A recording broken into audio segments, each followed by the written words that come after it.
عقائد کے باب میں جو اگلا گناہ ہے، شدید گناہ، جو فتنہ پروری کا بھی باعث ہے، فرقہ بندی کا بھی باعث ہے، اور جس نے ہمارے پورے معاشرے کو آگ لگا رکھی ہے، وہ ہے اہل بیت اطہار اور صحابہ کرام کو برا بھلا کہنا۔ یہ عقیدہ کے باب میں گناہ کبیرہ ہے، چاہے صحابہ کرام کو برا بھلا کہا جائے، چاہے اہل بیت اطہار کو برا بھلا کہا جائے۔ ان دونوں طبقات کا احترام قرآن مجید سے اور احادیث صحیحہ سے بڑی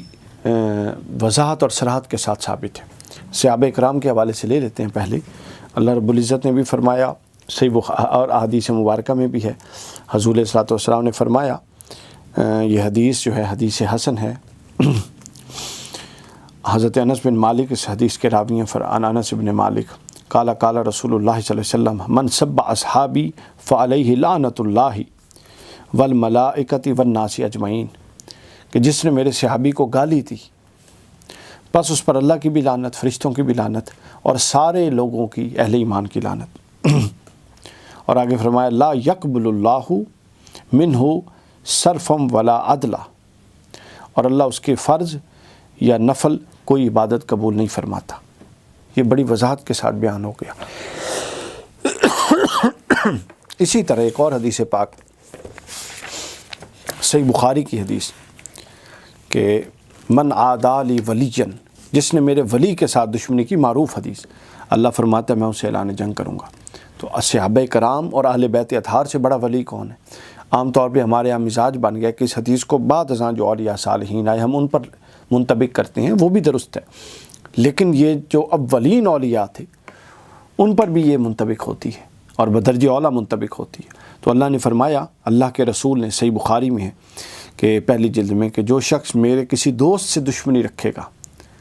بے شک میں اس کے ساتھ اعلان جنگ کر جاؤں گا۔ یہ بڑی وضاحت کے ساتھ ہے۔ اور پھر کنز العمال میں حدیث پاک حضور نے فرمایا لا تسبوا اصحابی فوالذی نفسی بیدہ،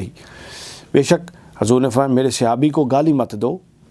اس ذات کی قسم جس کے قبضہ قدرت میں میری جان ہے، اگر تم میں سے کوئی شخص احد پہاڑ جتنا سونا خرچ کرے تو ان میں سے کسی ایک کی مد یعنی ایک سیر کے برابر کیے ہوئے یا اس سے نصف کو بھی نہیں پہنچ سکتا اجر کو، یعنی اب کوئی شخص احد پہاڑ جتنا سونا خرچ کرے اور صحابی نے ایک مد سیر کے برابر خرچ کیا ہو، 1 کلو کے برابر، جو کلو سے تھوڑا سا زیادہ ہوتا ہے، یا اس سے آدھا خرچ کیا ہو، حضور نے فرمایا وہ اجر میں اس کے برابر نہیں ہو سکتا۔ اسی طرح اہل بیت اطہار سے متعلق آ جائیے، آج کل بہت زیادہ فتنہ ہے اہل بیت اطہار سے متعلق لے کر، اور سب سے بڑی بدقسمتی یہ ہے کہ اہل بیت اطہار اور صحابہ کرام میں مخاصمت کروانے کی کوشش کی جا رہی ہے، اور جنگ کیا چھیڑی جاتی ہے؟ جہالت ہمارے ہاں ہے، جاہل لوگ رہنما بن کے بیٹھے ہوئے ہیں، اور جنگ یہ چھیڑی جاتی ہے کہ فلاں افضل، فلاں افضل، فلاں اس کو افضل نہیں مانتا، اس کو یہ کر دیا جائے، اس کو یہ کر دیا جائے۔ سب سے بڑی جنگ تو یہ ہے، یہ جہالت ہے۔ ہر صحابی کا اپنا مقام ہے۔ افضلیت کا جو مسئلہ ہے اس کے ہاں اگر جن لوگوں کے ہاں نصوص موجود ہیں ٹھیک ہے، وہ اس کے قائل ہیں۔ ہم تو یہ سمجھتے ہیں کہ ہر صحابی کا ایک اپنا، اور خاص طور پہ جو پھر خلفائے راشدین ہیں، پھر عشرہ مبشرہ ہیں، یوں جو درجے حضور نے متعین کیے ہیں، ان میں ہر ایک کا، خاص طور پہ خلفائے راشدین میں ہر ایک کا اپنے ایک نمایاں امتیاز اور مقام ہے۔ ایک پہلو یہ ہے صحابہ اور اہل بیت میں مخاصمت جو کروانے کا، اور دوسرا یہ ہے کہ جو مشاجرات صحابہ ہیں ان کے باب کو کھولا جاتا ہے۔ ان میں جو متنازع ترین شخصیات ہیں، حضرت امیر معاویہ رضی اللہ تعالیٰ عنہ، حضرت عمرو بن العاص ہیں، اب ایک ایسی خاص سوچی سمجھی نفسیات کے تحت امت میں تفرقہ پھیلانے کے لیے جو جاہل لوگ ہیں، جن کا اپنا مطالعہ ہی نہیں ہے، جنہوں نے ساری عمر کچھ موم بتیاں اگربتیاں بیچ کے کام گزارا،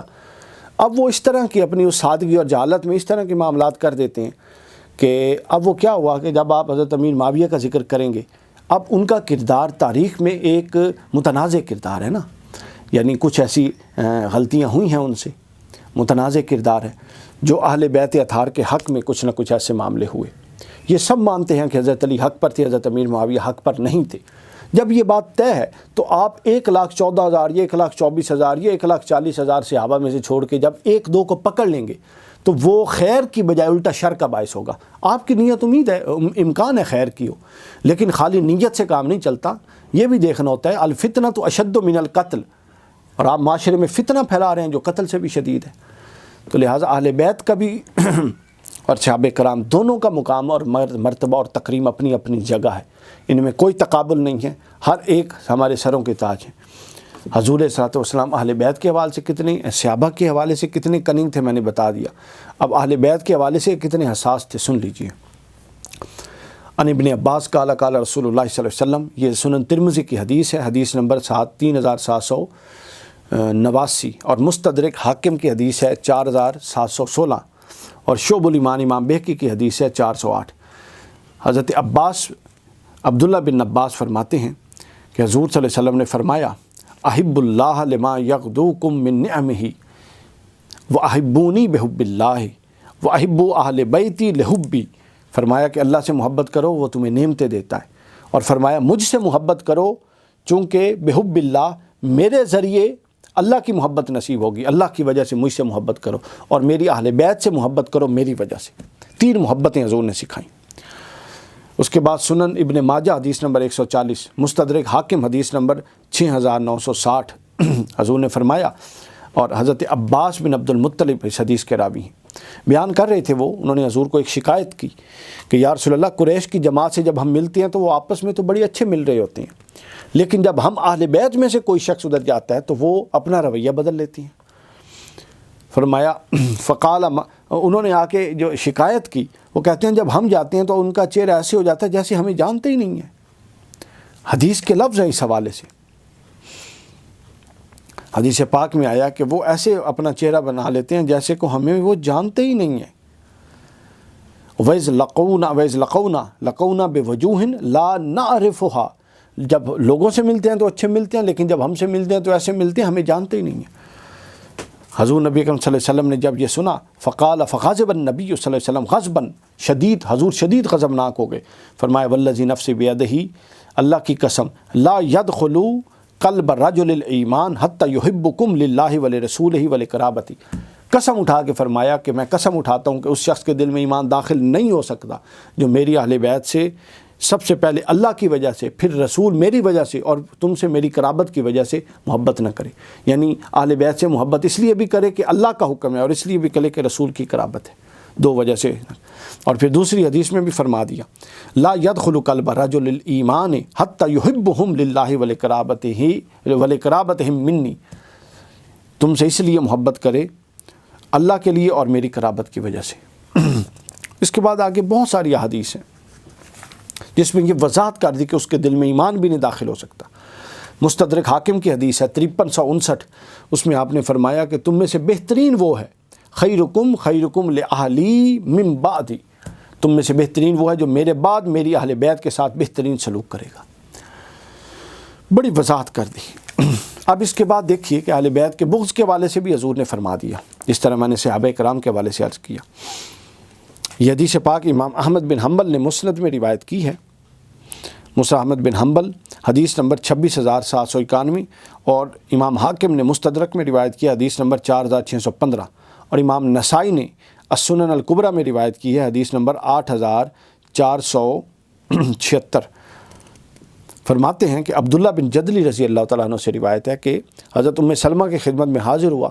تو انہوں نے کیا کہا، حضرت ام سلمہ فرماتی ہیں فقالت لی، مجھے کہا ایسب رسول اللہ صلی اللہ علیہ وسلم، کیا تمہارے یہاں رسول اللہ کو گالی دی جاتی ہے؟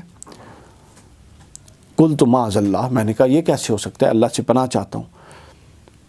تو انہوں نے کہا قالت سمعت رسول اللہ صلی اللہ علیہ وسلم یقول من سب علی فقد سبنی، انہوں نے کہا میں نے رسول اللہ سے سنا ہے کہ جس نے علی کو گالی دی اس نے رسول کو گالی دی، لہٰذا تمہارے یہاں علی کو گالی دی جاتی ہے۔ حضرت ام سلمہ نے یہ بتایا۔ آگے سن لیجیے حدیث پاک، امام حاکم نے مستدرک میں روایت کیا حدیث نمبر 4618۔ اس حدیث کو ابن ابی ملکیہ بیان کرتے ہیں کہ اہل شام میں سے ایک شخص آیا، اس نے حضرت عبداللہ بن عباس کے ہاں حضرت علی کو برا کہا، شام سے آیا تھا، حضرت ابن عباس کے ہاں حضرت علی کو برا کہا۔ فقال، حضرت عباس نے کہا یا عدو اللہ آذیت رسول اللہ، اے اللہ کے دشمن تو نے رسول کو اذیت دی رسول اللہ صلی اللہ علیہ وسلم کو۔ پھر آپ نے آیت پر ان الذین یؤذون اللہ ورسولہ لعنہم اللہ فی الدنیا والآخرہ واعد لہم عذابا مہینہ، کہ جو اللہ اور اس کے رسول کو اذیت دیتا ہے بے شک دنیا میں بھی اس پہ لعنت ہے اور اس کے لیے عذاب علیم ہے، اور آخرت میں بھی اس کے لیے لعنت ہے۔ یہ آیت پڑھی تو پھر آپ نے فرمایا لو کان رسول اللہ صلی اللہ علیہ وسلم حیا لآذیتہ،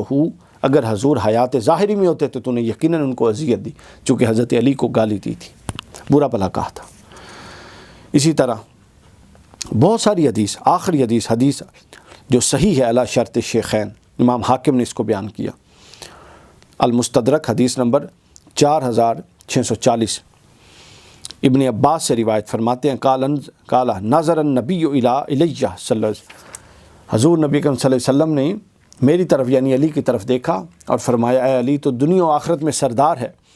فقال یا علی انت سید فی الدنیا والآخرہ، حبیبک حبیبی و حبیبی حبیب اللہ و عدوک عدوی و عدوی عدو اللہ، فرمایا کہ علی جو تیرا محبوب ہے وہ میرا محبوب ہے، اور جو میرا محبوب ہے وہ اللہ کا محبوب ہے، اور جو تیرا دشمن ہے وہ میرا دشمن ہے، اور جو میرا دشمن ہے وہ اللہ کا دشمن ہے۔ اور آگے فرمایا ویل لمن ابغضک بعدی، اور اس کے لیے تباہی ہے جو میرے بعد تجھ سے بغض رکھے گا۔ اب اس سے ہم سمجھ سکتے ہیں کہ محبت صحابہ کرام اور محبت اہل بیت، تکریم صحابہ اور تکریم اہل بیت کس حد تک ضروری ہے۔ اللہ رب العزت ہمارے ایمان کی حفاظت فرمائے۔